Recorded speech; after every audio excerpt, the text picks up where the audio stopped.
कक्षा 8 विषय हिंदी। मुख्य पाठ्य पुस्तक हिंदी पाठमाला का 12वां पाठ मैं ढूंढता तुझे था। कवि का नाम है रामनरेश त्रिपाठी। इसमें कवि ईश्वर को इस कविता में ढूंढ रहे हैं और ईश्वर को ढूंढते हैं। मैं ढूंढता तुझे था जब कुंज और वन में, तू खोजता मुझे था दीन के वतन में।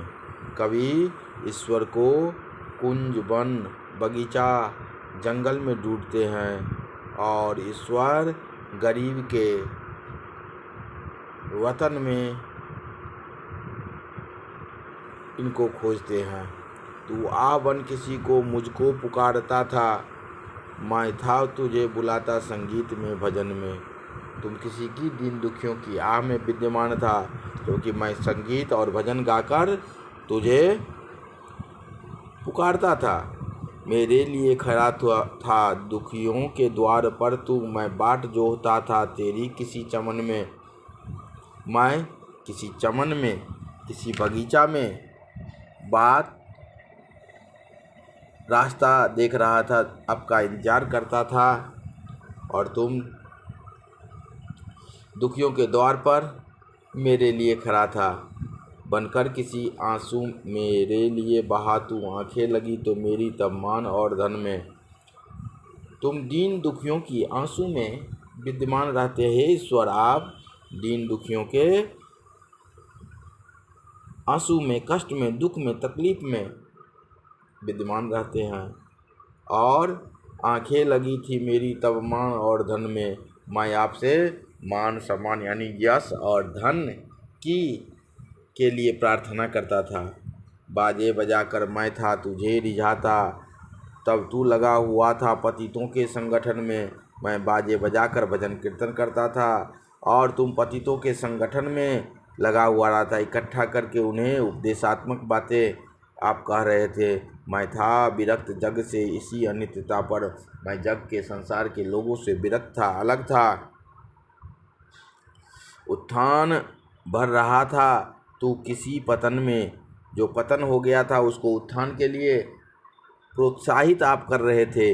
बेबस गिरे हुए के बीच तू बीच में खड़ा था, मैं स्वर्ग देखता था झुकता कहाँ चरण में। मैं आपके चरण में नहीं झुकता था, स्वर्ग की ओर देख रहा था और आप हे ईश्वर गिरे हुए जो नीच व्यक्ति जो गिरे हुए हैं उसके बीच में आप खड़े थे।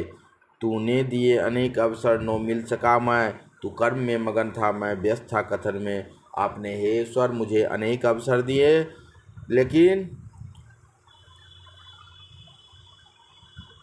मैं अपने कथन में व्यस्त था। ईश्वर आप अपने कर्म में मगन थे, इसलिए मुलाकात नहीं हुई। कैसे कैसे तुझे मिलूँगा, भीड़ इस कदर है, हैरान होके भगवान आया हूँ शरण में। मुझे अब कैसे इतना भीड़ है जो मैं कैसे मिलूँगा, इसलिए मैं आपके हे भगवान आपके शरण में आ गया हूँ। तो रूप है किरण में, सौंदर्य है सुमन में। किरण का जो है सो आप ही का रूप है, फूल का जो है जो सौंदर्य है वो आप ही है। तो प्राण है पवन में, पवन के द्वारा जो आप जो पवन देते हैं, हवा देते हैं, अर्थात आप ही प्राण देते हैं। और ये गगन जो भी इतना विस्तार है गगन का, वह भी आप ही से संभव है।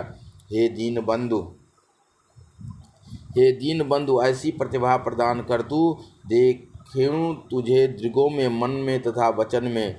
यानी हे ईश्वर तुम मुझे ऐसी प्रतिभा जो मैं आँखों में, मेरी आँखों में हमेशा आप ही की छवि हो, मन में तथा वचन से मैं आप ही का रूप देखूं, आप ही का नाम लूँ। कठिनाइयों दुखों का इतिहास ही सुयश है, मुझको समर्थ कर तू बस कष्ट के सहन में। यानी मैं कष्ट में भी आपको न भूलूं, आपका सदा नाम लूं, दुखों में नो हार मानूं, सुख में तुझे नो भूलूं। यानी दुख सुख दोनों में समान भाव से आपका नाम लूं। ऐसा प्रभाव भर दे मेरे अधीर मन में। हे ईश्वर मेरे अधैर्य मन में ऐसा दे जो मैं हमेशा दुख में सुख में हमेशा मन क्रम वचन से आप ही का नाम लेता रहूं।